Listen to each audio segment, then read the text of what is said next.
Hello everyone, कैसे हो आप लोग। इस वीडियो में हम सीखेंगे कि जो बिजली बोर्ड का पीएसपीसीएल का डिजिटल बिल होता है उसको समझने की कोशिश करते हैं कि वो कैसा होता है। तो हम जब दफ्तर में जाते हैं तो उनके द्वारा एक बिल प्रिंट करके दिया जाता है जिसका फॉर्मेट वैसा नहीं होता जैसा मीटर रीडर के बिल का होता है। तो जो दफ्तरी बिल होता है या कई बार आप खुद भी अपना बिल डाउनलोड करके देखते हैं तो उसका जो फॉर्मेट है वो थोड़ा अलग होता है।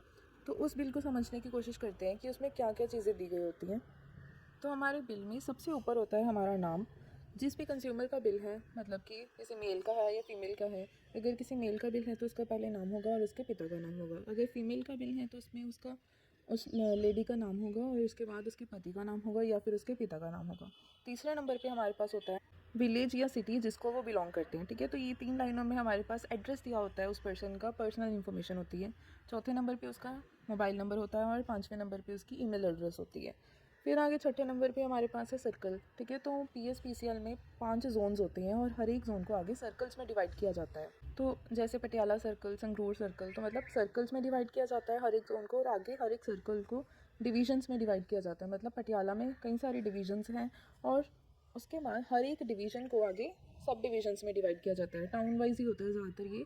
जैसे हमारे पास कोई अगर टाउन है, सुनाम है, समाना है, तो इनको आगे सब डिविजन्स में डिवाइड किया जाएगा। मतलब कि किसी कुछ विलेजेस के ग्रुप को एक अलग सब डिवीज़न बना देंगे, शहर की अलग सब डिवीज़न बना देंगे। कई बार शहर बड़ा होगा तो उसकी 2 अलग सब डिविजन्स बना देंगे। ठीक है, उसके बाद यहाँ पे हमारे पास होती है कैटेगरी। ठीक है, तो मतलब कंज्यूमर आपका घरेलू खाता है तो आप यहाँ पे हमारे पास कैटेगरी लिखी होगी डीएस। अगर आपका दुकान का कनेक्शन है तो वहाँ पे कैटेगरी लिखी होगी एनआरएस। ठीक है, फिर उसके बाद कनेक्शन की डेट होती है, यहाँ पे लिखी नहीं हुई, कई बिल्स में नहीं लिखी होती पर ज़्यादातर बिलों में लिखी होती है। तो किस दिन आपका कनेक्शन चालू किया गया था उसकी डेट यहाँ पे लिखी होती है। फिर आपका यहाँ पे लिखा होता है सैंक्शन लोड, मतलब आपके घर का कितना लोड चल रहा है बिल के मुताबिक। मतलब जब आपने कनेक्शन लिया था तो आपको कितना लोड सैंक्शन किया गया था ऑफिस की तरफ से, कितने लोड के आपसे पैसे भरवाए गए थे।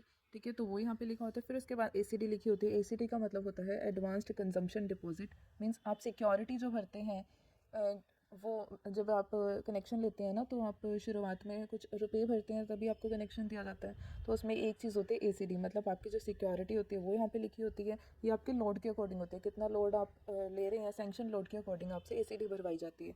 फिर आगे है मीटर सिक्योरिटी।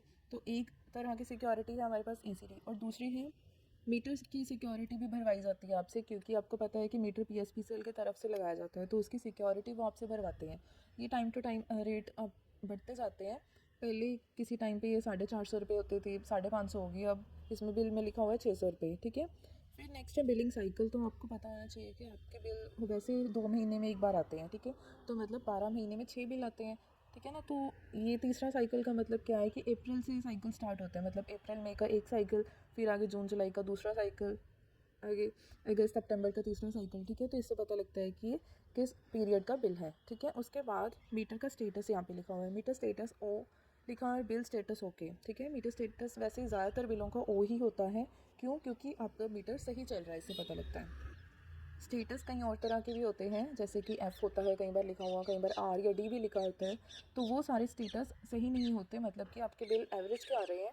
जब यहाँ पे ओ लिखा है मतलब कि आपका रीडिंग का नॉर्मल बिल बन के आ रहा है। ठीक है, तो ओ ही लिखा आना चाहिए। फिर उसके बाद मीटर टाइप होता है, मीटर का फेस होता है। ठीक है, सिंगल फेस मीटर है या 3 फेस मीटर है। मीटर की टाइप होती है आपका कौन सा मीटर लगा है, स्मार्ट मीटर लगा हुआ है या मैकेनिकल मीटर लगा हुआ है। ठीक है, यहाँ पे लिखा नहीं हुआ तो ज़्यादातर बिलों में लिखा होता है ये। फिर आगे है बिल की डेट, मतलब कि किस डेट को बिल इशू किया गया था। फिर आगे है करंट रीडिंग, जिस डेट को इशू किया गया था तब। अब देखिए, बिल इशू किया गया था 13 अगस्त को, बट हमारे पास पहले रीडिंग की डेट देखते हैं। पहले है हमारे पास एक होती है करंट रीडिंग और एक होती है प्रीवियस रीडिंग। प्रीवियस रीडिंग होती है मतलब आपका जब लास्ट टाइम बिल निकाला गया था तो वो किस तारीख को निकाला गया था, ये किस तारीख तक निकाला गया था। और करंट मतलब कि अब का बिल जो निकाल रहे हैं वो किस डेट तक का बिल निकाल रहे हैं। ठीक है, तो प्रीवियस रीडिंग की यहाँ पे डेट जैसे लिखी है 13 मार्च, मतलब 13 मार्च तक पहले बिल आ चुका था। अब दूसरा बिल, अब ये जो बिल आ रहा है ये उन्होंने 28 जुलाई 2024 तक की रीडिंग लेके निकाला है। पर बिल प्रिंट हुआ है 13 अगस्त को। ठीक है, तो इशू उन्होंने 13 अगस्त को किया है। फिर आगे है प्रीवियस रीडिंग, जो प्रीवियस रीडिंग की डेट थी मतलब 13 मार्च 2024 को रीडिंग कितनी थी, एक थी। पहली यूनिट पे मीटर नया लगा होगा शायद यहाँ पे ये वाला। ठीक है, तो एक रीडिंग थी। और जो करंट रीडिंग की डेट है मतलब कि 28 जुलाई 2024 है, तो इस दिन कितनी रीडिंग है, करंट रीडिंग यहाँ पे लिखी हुई है 3133। ठीक है, तो ये करंट रीडिंग है। आगे यहाँ पे लिखा हुआ है बिल का नंबर। बिल का नंबर इतनी ज़्यादा इंपॉर्टेंट चीज़ नहीं होती। कितने नंबर का बिल निकला है, ठीक है, कौन सा सीरियल नंबर जैसे बिलों के चल रहे होते हैं तो ये वो लिखा होता है। फिर आगे है मीटर की मेक, मतलब किस कंपनी का मीटर लगा हुआ है, तो AEW का मीटर यहाँ पे लगा हुआ है इस कंज्यूमर का। और नेक्स्ट है हमारे पास है मीटर डिजिट्स, मतलब कि जो रीडिंग होती है उसके कितने डिजिट्स तक वो जा सकते हैं, ये लिखा हुआ है। ठीक है, फिर आगे देखिए हमारे पास बिल डेज लिखे हुए हैं, मतलब कि कितने दिनों का बिल निकाला है ये उन्होंने, 13 मार्च से लेके 28 जुलाई, 137 दिन का बिल निकला है। फिर उसके बाद हमारे पास अकाउंट नंबर होता है, हर एक कंज्यूमर का एक यूनिक अकाउंट नंबर होता है जो किसी और का नहीं होता। ठीक है, जो आपको कनेक्शन देते समय एलोकेट किया जाता है, तो ये यहाँ लिखा होता है। फिर उसके बाद हमारे पास जो पेएबल अमाउंट है, जो आपने बिल भरना है, ठीक है, वो लिखी हुई है। फिर ड्यू डेट लिखी हुई है। हमारे पास दो तरह की ड्यू डेट्स होती हैं, एक होती है कैश या ऑनलाइन अगर आप पैसे भर रहे हैं, बिल भर रहे हैं तो उसकी डेट, और दूसरी होती है अगर आप डिमांड ड्राफ्ट या चेक के थ्रू भर रहे हैं उसकी डेट। वो हमेशा जो चेक और डिमांड ड्राफ्ट की डेट होती है वो हमेशा जल्दी होती है, मीन्स आपको कम टाइम दिया जाता है उसके लिए, क्योंकि उसको क्लियर होने में कई बार वक्त लग जाता है। फिर उसके बाद हमारी लिखी हुई यूनिट्स कंज्यूम्ड, मतलब कितनी यूनिटों का आपको बिल आया है, कितनी खपत हुई है आपकी, कितनी कंजम्पशन आपने की है। तो आपको पता है करंट जो आपकी रीडिंग है माइनस कर दीजिए प्रीवियस रीडिंग को, तो आपकी कितनी चली है बिजली उस पीरियड में वो लिखाएगा। ठीक है, 3132 यूनिट्स इन्होंने इस 137 दिन के पीरियड में यूज़ कर ली हैं। फिर आपके पास लिखा होता है यहाँ पे करंट बिल, तो यहाँ पे लिखा नहीं आ रहा, पर करंट बिल होता है कि एक होता है कि आपने कई बार बिल नहीं भरा, ठीक है, तो अगली बार वो बिल लग के आएगा आपके बिल में, ठीक है ना, तो वो बिल यहाँ पे लिखा होता है प्रीवियस आउटस्टैंडिंग में। और जो आपका उस 2 महीने का बिल होता है, ठीक है, तो उस 2 महीने की पीरियड में आपने जितना यूज़ किया वो यहाँ पे लिखा होता है करंट बिल। और फिर यहाँ पे दोबारा आपको जो ड्यू डेट तक अमाउंट पेएबल जितनी है, जितना बिल भरना है वो लिखा, और नीचे लिखा हुआ है कि अगर ड्यू डेट निकल गई पर ड्यू डेट से अभी 1 महीना ही हुआ है, ठीक है, ड्यू डेट के ऊपर अगर 1 महीना हुआ है उसके विद इन अगर आप बिल भर रहे हो तो कितने अमाउंट आपको भरनी पड़ेगी। अब नेक्स्ट इन्होंने आपका बिल बनाया हुआ है, तो पहले होते हैं एनर्जी चार्जेस जो हमें बिल पे लगते हैं। एनर्जी चार्जेस मतलब जो आपका यूनिट है उसके रेट के मुताबिक आपको जो बिल बनता है।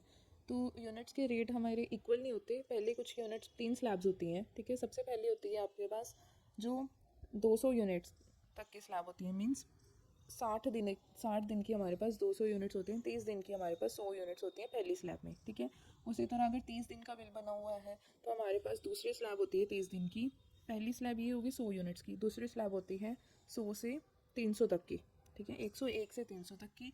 और जो तीसरी स्लैब होती है उसमें होता है 300 यूनिट से ऊपर अगर आपकी यूनिट कंज्यूम हुई है। ठीक है, तो इनके तो यहाँ पे बहुत सारी कंज्यूम हुई हैं, तो मतलब इनके सारी स्लैब्स पे बिल बनेगा। ठीक है, तो पहले उनका बना हुआ है हमारे पास 100 यूनिट तक का बिल। ठीक है, तो 100 यूनिट तक उन्होंने रेट लगाए हुए हैं यहाँ पे कि पहली 100 यूनिट्स तक अगर 30 दिन होते तो पहली 100 यूनिट्स वो लेते, पर यहाँ पे हमारे पास आपको पता है कि 137 दिन का बिल है। ठीक है, तो 30 दिनों के अगर 100 यूनिट्स हैं, ठीक है, तो एक दिन की कितनी होगी, लगभग 3 यूनिट्स हो गई। ठीक है ना, तो 137 दिन की उसके अकॉर्डिंग उन्होंने 456 यूनिट्स बनाई हुई हैं। ठीक है, तो उनको ले रहे हैं पहली स्लैब के रेट पे 2.04 पे। फिर उसके बाद दूसरी स्लैब पे जितनी यूनिट्स बन रही हैं उनको 4.26 के रेट पे ले रहे हैं, और जो बाकी सब बच गए यूनिट्स उनको ले रहे हैं 5.25 के रेट पे। ये सही नहीं लिखा हुआ, इसको करेक्ट करने की ज़रूरत है, पर यहाँ पे जो टोटल है वो सही आता है हमेशा। ठीक है, और उसके बाद हमारे पास है अदर चार्जेस जो हैं, जैसे कि पहले आपको वो लेते हैं आपसे रेंटल्स लेते हैं। ठीक है, तो अगर आपका मीटर उन्होंने लगाया तो वो उसका रेंट लेते हैं आपसे। ठीक है, तो पहले आए रेंटल्स।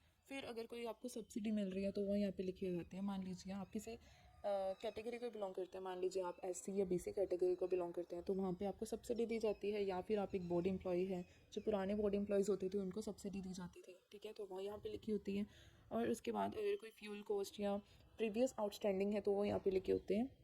फ्यूल कॉस्ट के जो एडजस्टमेंट चार्जेस हैं वो हमेशा ज़ीरो ही होते हैं ज़्यादातर बिलों में। फिर उसके बाद है प्रीवियस आउटस्टैंडिंग, मतलब पिछला बिल जब आपने भरा नहीं तो उसके पैसे आपको इस बिल में लग के आएंगे, तो वो यहाँ पे लिखे होते हैं। और उसके बाद अगर कोई एडिशनल सरचार्ज लगा हुआ है तो वो यहाँ पे लगा होगा। ठीक है, फिर उसके बाद है फिक्स चार्जेस जो आपसे हमेशा भरवाए ही जाएंगे।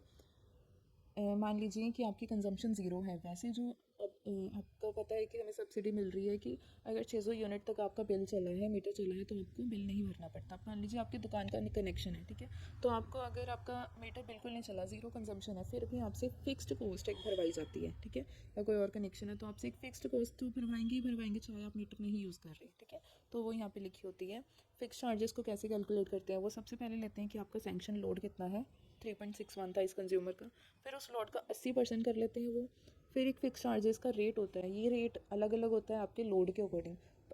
2 किलोवाट तक आपका जो लोड होता है उस तक आपका रेट अलग होता है और उसके ऊपर अलग होता है, ठीक है। तो यहाँ पे रेट होता है, फिर बिलिंग डेज कितने दिनों का बिल होता है उसको लेके ये फॉर्मूला लिखा हुआ है कि इन सबको मल्टीप्लाई करना है इंटू 12 करके, डिवाइडेड बाई 365 या 366, डिपेंड करता है लीप ईयर है या नहीं है, उससे करके आपको बिल बन जाता है, ठीक है। फिक्स चार्जेस बन जाते हैं। उसके बाद हमारे पास टैक्सेस लेते हैं ये हमसे, इलेक्ट्रिसिटी ड्यूटी लेते हैं जो होती है हमारे पास 13% या 15% होती है, वो डिपेंड करता है आप शहर में रह रहे हैं या विलेज में रह रहे हैं। अगर आप विलेज में रह रहे हैं तो ये 15% होती है। फिर म्यूनसिपल टैक्स हमारे पास होता है, ठीक है। अगर आप शहर में रह रहे हैं, देखिए आप सिटी में रह रहे हैं और एक विलेज में रह रहे हैं, तो इलेक्ट्रिसिटी ड्यूटी सिटी में हमारे पास होती है 13%, विलेज में हमारे पास होती है 15%। फिर होती है म्यूनसिपल टैक्स हमारे पास सिटी में 2% होता है और विलेज में 0।